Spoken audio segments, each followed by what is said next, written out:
Sam Manekshaw, यह नाम हिम्मत और लीडरशिप का दूसरा नाम है। उनकी कहानी शुरू होती है अमृतसर, इंडिया से। 3 अप्रैल 1914 को जन्मे सम का बचपन एडवेंचर से भरा रहा। वो पढ़ाई में भी तेज थे। उनका तेज दिमाग बता रहा था कि वो एक बड़े स्ट्रेटेजिस्ट बनेंगे। उनका परिवार पहले थोड़ा हिचकिचाया, लेकिन फिर उन्होंने इंडियन मिलिट्री एकेडमी ज्वाइन करने के फैसले में उनका साथ दिया। इस फैसले ने न सिर्फ उनकी किस्मत बदली, बल्कि पूरे देश का रुख भी मोड़ दिया। मानेकशॉ का मिलिट्री करियर शुरू हुआ वर्ल्ड वॉर II के दौरान। ब्रिटिश इंडियन आर्मी में कमीशन होने के बाद उन्होंने जंग के कठिन हालात का सामना बेहद बहादुरी से किया।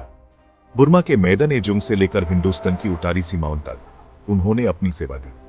उनकी स्ट्रेटेजिक सोच और लीडरशिप क्वालिटीज सब पर छा गई, जिससे उनके जवान और सीनियर सब उनका सम्मान करने लगे। आजादी के बाद मानेकशॉ ने नई इंडियन आर्मी को बनाने में बहुत बड़ा रोल निभाया। हर मुश्किल का सामना दृढ़ निश्चय के साथ किया। आने वाली जीत उनकी नींव रखी। 1971 में मानेकशॉ के सामने उनकी सबसे बड़ी चुनौती आई। चीफ ऑफ आर्मी स्टाफ के रूप में उन्होंने इंडिया को इंडो-पाक वॉर में एक फैसलाकुन जीत दिलाई। उनकी स्ट्रेटेजिक ब्रिलियंस और अटल संकल्प ने बांग्लादेश को आजाद कराने में अहम भूमिका निभाई। वो हिम्मत, दया और युद्ध कला की गहरी समझ के साथ आगे बढ़े। उनकी लीडरशिप ने लाखों लोगों को प्रेरित किया और वो नेशनल हीरो बन गए। यह जीत उनकी सालों की सेवा और देश के प्रति उनके समर्पण का सबूत थी। सैम मानेकशॉ की जिंदगी ड्यूटी, हिम्मत और लीडरशिप की मिसाल है।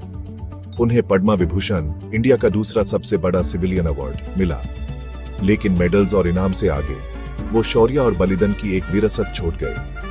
उनकी कहानी उन अनगिनत युवाओं के लिए प्रेरणा है जो देश सेवा करना चाहते हैं। 2008 में उनके निधन के बाद भी उनकी आत्मा आज भी प्रेरित करती है।